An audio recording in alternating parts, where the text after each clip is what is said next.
So we can see here with this other example of a dancing character wearing a dress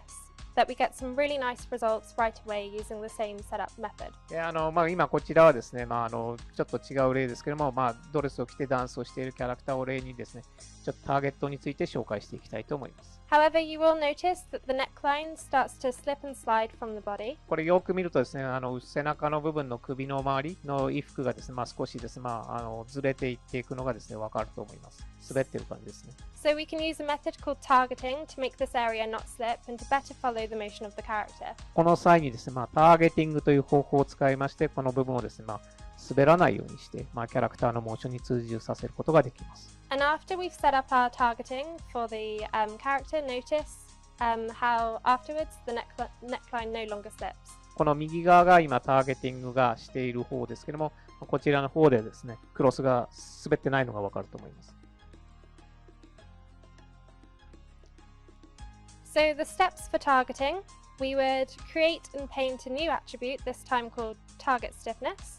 And again, red painted areas have a value of 1 and will this time follow the shape of our target geometry exactly, while all of the purple areas have a value of 0 and will move freely. これも先ほどと同じようにですね、アトリビュートを作ってペイントして、でその値によって変えていくわけですけども、ここではターゲットスティフネスというアトリビュートを作成します。で、赤い値が1の部分は赤くターゲットジオメトリーに追従すると。で、紫の部分は0でですね、自由に動くようになります。So in a new stream of the network, we would then create a point deformed version of the cloth, and this can be created using a point deform node, and this is now its target. で、もう一つ新しいストリームのですね、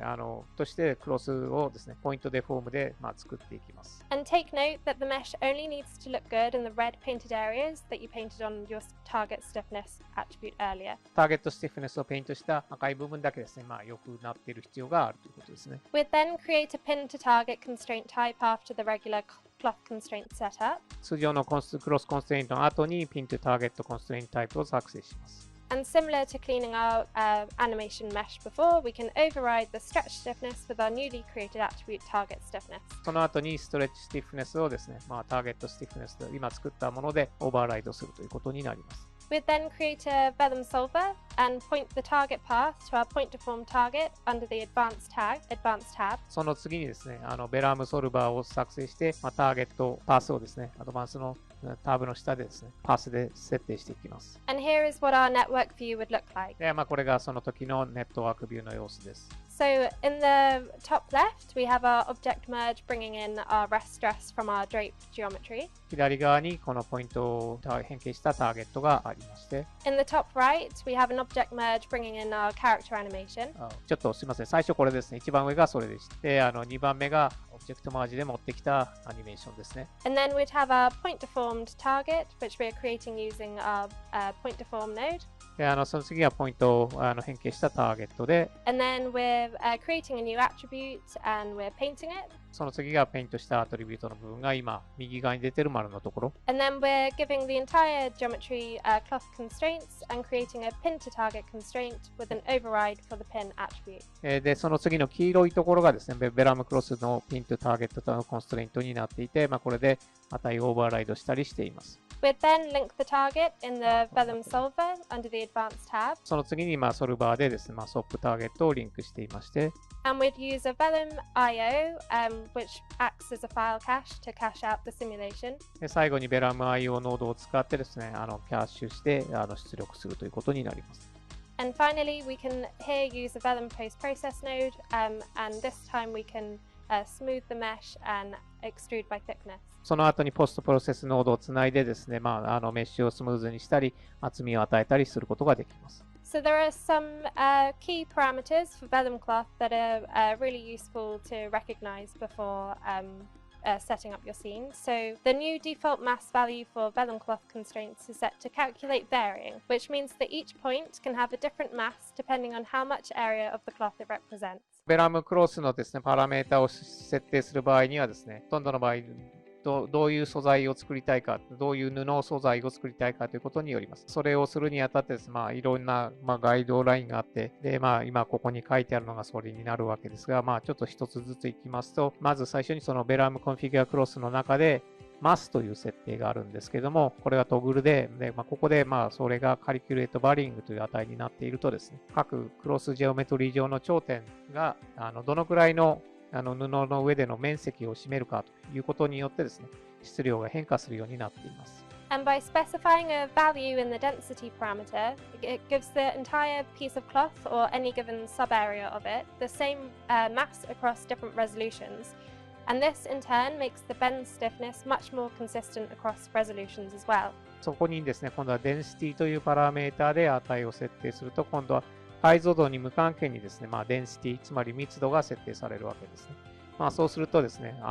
布の一定したその解像度というのが適用できることになります。And this is how resolution independence works in Houdini 18, where we can simulate low resolution versions of a cloth simulation and achieve a similar material behavior results with a higher resolution. And we'll talk a bit more about this later. この考え方がですね、後ほど紹介しますレゾリューションインディペンデンスという解像度非依存のですね、シミュレーションを行う方法をですね、の元になってまして、低解像度でシミュレーションを行って、一番最後に高解像度の形状で差し替えると、ほぼ同じ結果が出るということになります。And this value can further be set to scale by attribute to scale by the specified point attribute in the varying case. この値はですね、さらにスケール by というアトリビュートでスケールすることができます。In this example, we can leave the cloth density value at its default 0.1 as this gave the nicest results and check no scaling. ここではですね、値を 0.01 としてですね、やっていました。それで、チェックノースケーリングというのをですね、オンにしていましたということですね。We can also leave the edge length scale at its default value at 0.25. Again, this gave the nicest results for this simulation. でもう一つ、エッジレンクススケールの値はデフォルトのまま 0.25 にしてですね、しまして、それで良い結果が出てたと。There's also an option in the vellum cloth to visualize the thickness. And here you can see how the higher and lower values will affect the cloth behavior. で、もう一つ、ベラムソルバーの中に厚さをですね、可視化するオプションがあるんですけども、これをオンにするとですね、値を高くしたり低くしたりするときにですね、どういった影響が出るかということを確認することができます。So the higher the value, the thicker the points stored as a p-scale attribute. 値を高くすればですね、p スケールにですね、厚い値がですね、保存されています。Generally speaking, you usually don't want your cloth to be stretchy, so here we can leave the cloth stiffness at its infinitely stiff default value at 1e plus 10. シミュレーション、クロスのシミュレーションするにあたって、クロスがですね、伸び伸びするのはあまり望まれないので、クロスのスティフネスはですね、デフォルトのままでほぼ無限の 1e プラス10にしておくのが無難です。There are also very few real-world cases where cloth has plasticity. So we can also leave this feature disabled too. たまにですね、クロスを元にですね、プラスティシティという可塑性の設定をしたりする場合もあると思うんですが、そういった時のためにも、ここはそのデフォルトのままにしておくというのが良いようです。And sometimes when we run a cloth simulation, our output can sometimes be quite jittery. So if you have jittery cloth, a useful tip is to increase the stretch damping ratio slightly to around 0.01. もう一つですね、クラスのシミュレーションをして、そこにですね、ダーですとか、ギザギザなものが出てきたときはですね、ストレッチダンプンレーシオというのを0.01 ぐらいに増やしてみるということが良いようです。This parameter is quite sensitive, and too much damping can prevent the constraint from being satisfied. So I usually tend not to increase the values higher than 0.01. で、このパラメータは非常に敏感だということで、値を上げすぎるとコンストレインが効かなくなるので、0.01 ぐらいにしておくのが良いようです。And similarly, the bend damping ratio can also be increased slightly. And again, for the same reasons, I tend to increase this value to 0.05 and generally don't really use values above 0.1. ベンドダンピングレーシオというのもですね、大体 0.05 ぐらいで設定しておいて、0.1 以上にすることはほとんどないということですね。Determining your cloth values, such as your bend stiffness, will really depend on the type of material that you want to make. And for instance, stiffer cloth like denim will require a higher bend stiffness value, and so a lower resolution geometry may be used, which you can specify in the planar patch. でベンドスティフネスにどういう値を設定するかというのはですね、どういった布素材を表現したいかということによって変わってくると。で、硬いデニムのような素材であれば、高いベンドスティフネスにして、解像度を下げることができます。In comparison, a softer material like silk will require a lower bend stiffness value, and so a higher geometry resolution will be needed, which again you can specify in the planar patch. 今度柔らかい滑らかな絹のような素材の場合は、ベンドスティフネスをですね、低めに設定して、高解像度のメッシュが必要になるということですね。In this example, we're creating a silky fabric, so we can set a low value for the bend stiffness and use a high geometry resolution for a silkier and lighter material. で、今回紹介している例ではですね、絹に近いその素材ですので、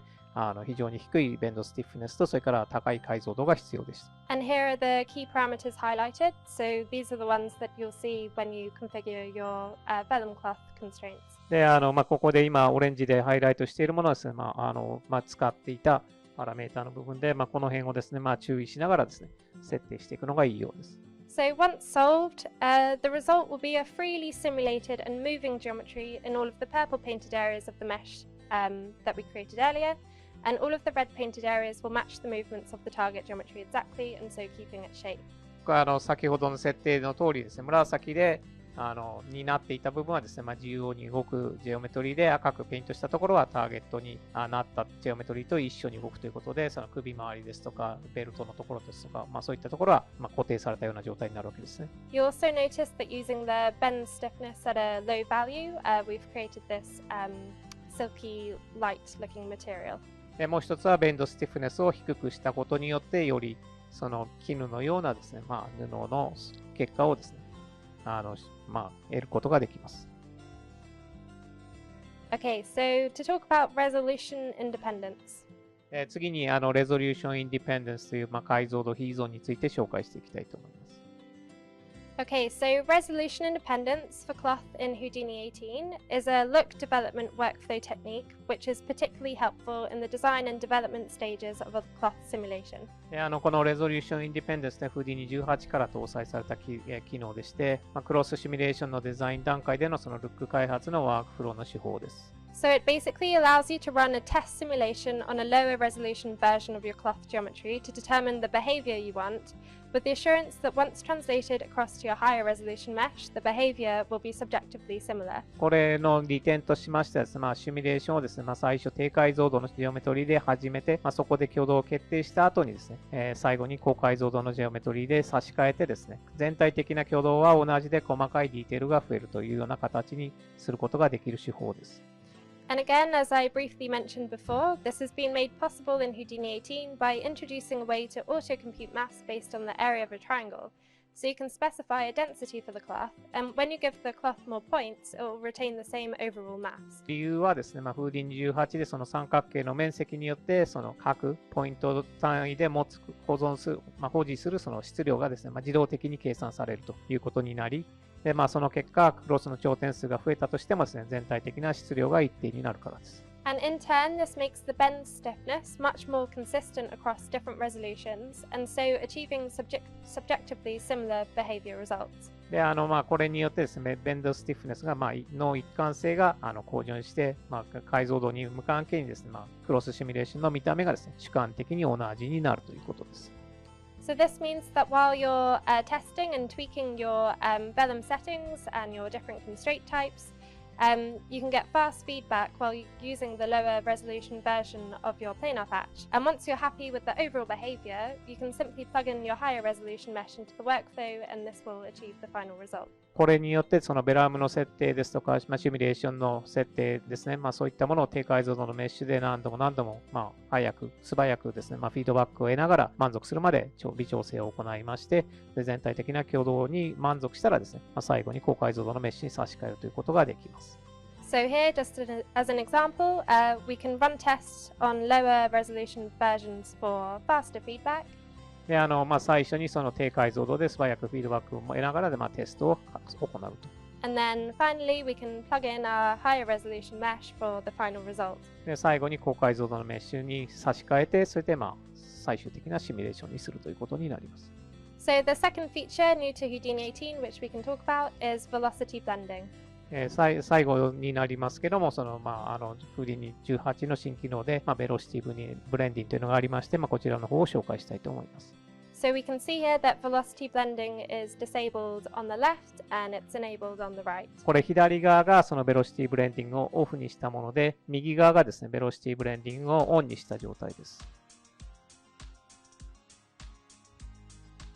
So velocity blending for cloth in Houdini 18 is a tool developed to better control cloth behavior. Houdini 18でのクロスのベロシティブレンディングはクロスの挙動をコントロールを向上するために開発されたツールです。And this feature is used to, it can be used to impart some of the velocity from external geometry, so for example, the collision geometry or your animated character, and this helps the cloth better follow the motion of the character or the collision object. 考え方としてはですね、コリジョンジオメトリーの外部ジオメトリーからのですね、速度をですね、分け与えて、そしてクロスがキャラクターのモーションにうまく沿うようにしています。So this is a really helpful tool in dampening cloth motion that might be too overactive, for example. これによってですね、クロスの動きが激しすぎる場合などにですね、モーションを穏やかにするのに非常に便利になります。And to use the velocity blending feature, your collision mesh or your character geometry will need a velocity attribute, and you'll have to create either an attached to geometry or a pin to target constraint and turn on velocity blend. で、ベロシティブレンディング使うにはですね、コリジョンメッシュないし、外部ジオメトリーにベロシティというですね、ポイントアトリビュートが必要で、コンストレイントを作る際に、アタッチトゥジオメトリーなり、ピントゥターゲットコンストレイントを作成しまして、それぞれでそのベロシティブレンディングをオンにします。And often these constraints, the attached to geometry and the pin to target constraints, will act simply as placeholders so that Vellum Solver knows the source for the velocities to blend in. You wouldn't usually want these constraints to have any stiffness values. ここで使うコンストレインはですね、本当になんていうんですか、ターゲット先を見に行くだけの場所ですので、このコンストレインそのものにですね、高いコンストレインの値を設定しない方が良いということになります。So the workflow here is very similar to the targeting example we made before, and we can begin by creating and painting a custom attribute, this time naming the attribute to target stiffness. で、これも先ほど紹介したターゲティングの例と同じようにですね、カスタムアトリビュートを作成してペイントして、ここではですね、アトリビュートの名前をターゲットスティフネスとします。So again, the same idea as before, the cloth will move freely in all of the areas that have a value of 0, which are the purple areas, and all of the non-zero areas will pin to the target geometry, which are the red areas. 紫であるその0の部分はですね、クロスは自由に動くようになり、0でない赤い部分はですね、ターゲットにピンされます。And similarly, we can go ahead and use a point deform SOP to deform our drape geometry, and this will be the target. で、もう一つ、同じようにですね、ポイントデフォーム SOP を使ってベラムジオメトリーを変形させることも可能です。And this time we need to ensure that our collision geometry with our animated character has a velocity attribute, and we can create this using a point velocity SOP. ここでこれを使うにあたってですね、ベロシティというアトリビュートがですね、コリジョンジオメトリーにあることが重要になります。ですので、それを確認する必要があります。And we can check the velocity values in the geometry spreadsheet to get an idea of the amount that you might want to blend in. このアトリビュートを作るには、ポイントベロシティ SOP というものを使うことができまして、ジオメトリースプレッドシートなどで速度の値を確認することができて、そこでブレンドのどのくらい値をブレンドするかというのを把握します。And the blending is done per 24th of a second, so a blend factor of 0.5 will mix in 50% of the target velocity in a standard frame. で、ブレンドはですね、14分の1秒単位で行われる。例えば、ブレンドファクターが 0.5 の場合、50% のターゲット速度が標準フレームごとにですね、50% ずつブレンドされるわけですね。So this is a useful guideline for calculating the value to blend. You can also use PDG wedging in any of your Vellum values to try a sequence of values to determine which value looks best for your shot. これがブレンド値をですね、計算するのにですね、便利な指針で、例えば PDG のウェッジングを使って複数の値を試してどれがいいかっていうのを比較することもできます。In this example, I've created a pin to target constraint, but keep in mind that the velocity blending feature also works with the attached to geometry constraint as well. この例ではピンとターゲットコンストレイントで、ベロシティブレンディングを行ってますけども、アタッチとジオメトリーコンストレイントでも使用することが可能です。So we'd scale the stretch stiffness by the custom target stiffness attribute that we created and painted earlier, so that only the desired points are pinned to the target geometry. 今度はストレッチスティフネスというパラメータをですね、ターゲットスティフネスアトリビュートをスケールすることも可能で、それで必要な頂点のみにターゲットジオメトリーをピンすることが可能です。So similar to before, we'd set the pin type to soft and check match animation, and we'd simply tick velocity blend. で、今、右側に出ているそのソフトとか、その辺の値を、パラメータを使ってですね、コントロールしていくことができます。And much like before, we can then link the target geometry in the Vellum solver. So much like before, we can link the target geometry in the Vellum solver by specifying the target path ../target. で、先ほどと同じようにですね、ソップパスでですね、そのターゲットをですね、設定することができるわけですね。ちょうど今、右上のところですね。So again, we'd have our input drape geometry, we'd configure our cloth constraints, and then we'd configure our pin to target constraints, and here is where we're activating the velocity blend, and then as before, we're just adding a Vellum solver. で、今度右下のように上からそのクロスコンストレインの設定を一番上のノードで行い、その次にコンフィギュアピンとターゲットコンストレイントでベロシティブレンディングを有効にして、最後にそのソルバーにリンクすると